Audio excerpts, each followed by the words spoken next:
back to the Daily Dose of Recovery, and I'm Hype Man Jay, and we are welcoming one of my favorites of all time, Life Beyond Recovery, out there in New Hampshire, USA. I don't know the beginning or the end of that one, but I know you're in USA somewhere, and I do know that your name is the great and talented Travis Braxton, and I do know that you came into my life, probably a couple years now, through a program I have. But welcome to the show, Travis. Thanks for taking the time and coming on here and sharing your tips, tricks, and solutions and how you got your recovery. So thanks for coming on the show, Travis. A little bit about your recovery and a little bit about you. Well, my name is Travis Braxton. I am in long-term recovery. I was a person who was addicted to drugs and alcohol for 35 years. Then I ran into a program called Hype Recovery Coaching. Amazing. So I started that program. I had not completed it, but I had transitioned out of the journey to 30 into the journey to 90.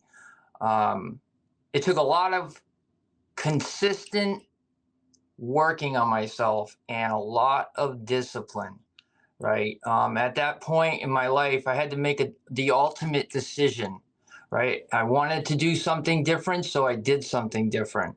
And that was to focus on Travis. Because I had such a problem with focusing on other people that I left myself out. You know, I always say, God had gave me so many chances, but I couldn't give myself one. That moment in my life at that time, I saw an opportunity, a door that opened up, and I walked in it. I didn't know what it looked like, but I knew that I had the education of further past recovery, that I wanted to take it one day at a time. And sometimes that one day at a time felt like a century. I remember it just like yesterday, like I was on a TikTok, and then you're like, how do I reach out and where do I get it? And then you reached out, and I remember we did a FaceTime and you would not come on your camera. I would suspect that moment in time was a whole bunch of fear, correct? Yeah, it was, and it was a lot of judgment. Like, I was nervous. I didn't know you from a hole in the wall, Yeah.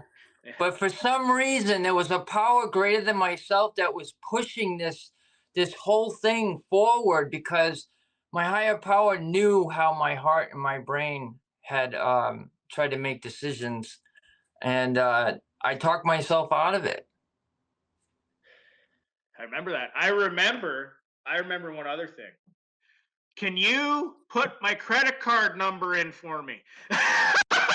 This is the most funniest thing about people and recovery and things that you do. You know, it's like they want you to do the work for them so they don't have to do the work. But what they don't understand is the magic is in not avoiding the work.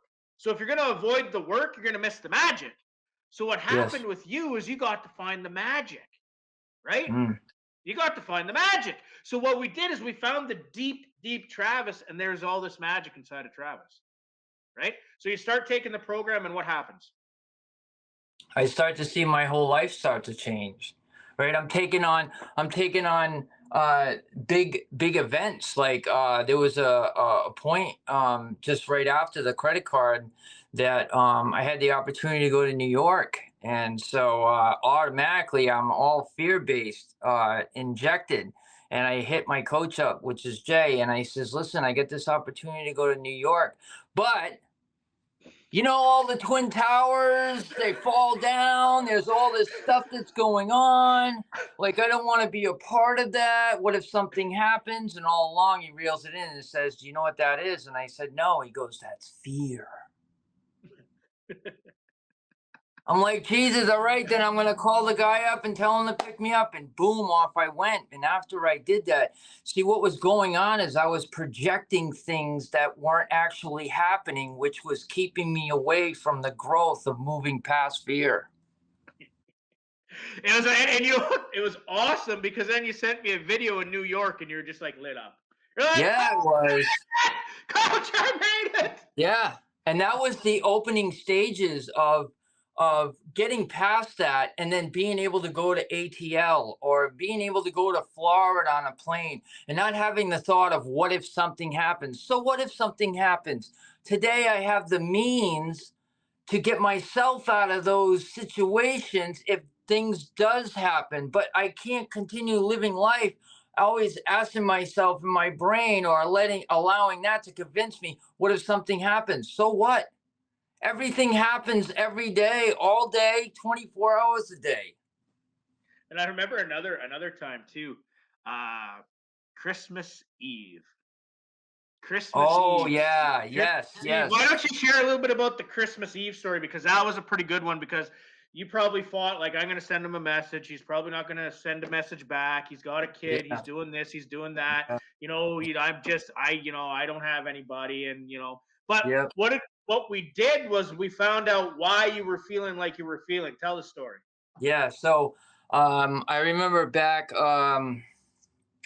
this is one of the times, this is a time that I really jumped into recovery, but I really wasn't doing the work. And it was December 27th, 2000, I believe 17 or 18, around that time. Left to my own devices, I picked up. I had the opportunity to call someone, but again, I allowed my mind, my old way of thinking, to convince me that no one's going to pick up the phone. So that had happened again, later on in the years. And I didn't know that it was a pattern until I got to the point where I had put myself in a situation around other people that were drinking. And I told myself that I could handle it. But really, lo and behold, I left that party and I went back home. And that pattern, those thoughts, years later had tried to trigger me to pick up a drink. And instead of picking up, I reached out to my coach, which is Jay, and I got right on the phone. Did the thought come to mind that he did have his own plans? Yeah, it did. That's why it took me 40 minutes to sit and contemplate on it until I actually picked up the phone and called him. But he had made it aware to me that this was a pattern. See, patterns happen. They don't have a date or a time and when they're going to happen, right? So patterns will show up, and it's huge to have that awareness. You got to have that awareness to them. You got to be able to identify that right from the get. Like the minute it walks into the door, you got to identify that. And our first reaction is not to pick up a drink or a drug. The first reaction is to identify it, address it. That's important, right? And then once you address it, write anything down that you got from it. So the next time it happens, you can go back into your notes and open this and say, oh, wow, look at this. 3 years later, there it is. It's Mhm. showing up again. Uh-huh. So that awareness of having that, because everything flows in feelings, everything flows through thoughts, everything flows in the air, right? Not everything is about physical, seeing it in front of you. It's more or less mental. So that mental awareness is huge, big key in recovery. Big key. So, hey, since you're on to the keys, tips, tricks, and solutions that you've used to help you, well, you passed 2 years now, haven't you? Yeah, I'm on like 34 months right now. Yeah, you're up. But I, 34. but I, Tips, tricks, and solutions. How did you get the yeah, support? well, I took a lot of suggestions. A lot of those suggestions I applied to my life, right? And I'm not going to tell you it was hard because, I'm giving hard that power. So the tip was, just keep going the route that you're going, stay out of your way. That's number one. Stay out of your way, and I'm reminded of that every day to stay out of your way. So long as I stay out of my way, God will continually have his way. And it makes so much sense, right? But again, we got to identify when we're in our way. And that's difficult sometimes, but it's also doable. The acronym for doable is do and able to get through. Woo! I like that. Do Say that. and Do that able again. to get through. Do and able to get through. So, I mean, when you use the words hard, oh man, this is hard, you're actually giving that power over you. to become hard, and everything that's hard with it is going to show up, right? The difficult, oh man, this is so difficult. You're setting yourself up for all these obstacles that's going to have to take all your energy to get to them. Just tell yourself it's doable, because do is able to get it done. Woo! Solutions. That's The good. solutions. I live in the solution. I'm not going to tell you that I try. I just do it, right? Because a lot of things that I'm doing, sometimes I'll catch myself saying I'm trying. I'm already doing it. Why would I cut myself short and tell myself I'm trying when I'm already doing it? Right. My recovery superpower is everyone as a whole that's in recovery.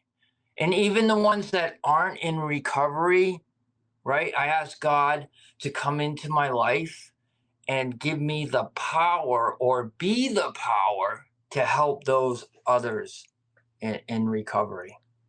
Beautiful. What's life beyond recovery? Quick. Life beyond recovery is life beyond just staying clean and sober. It's discovering, exploring, and living, not just existing. Woo! That is the great and talented Travis Braxton out there in New Hampshire, USA. I am Jay Barnard, the hype man, your host. Go check out www.empowertorecover.com. We are a national non-for-profit that is traveling all across Canada. Our upcoming events are in Saskatoon, August 30th, September 13th for the second recovery day here in Kenora, Ontario, and off to Thunder Bay for World Mental Health Day. I like to call it Heart Health Mental Strength Day. They got to get rid of that mental health on October 10th. I'm your host, Mr. Jay Barnard. Thanks for coming in, Travis. Thank you. Bye-bye. See ya.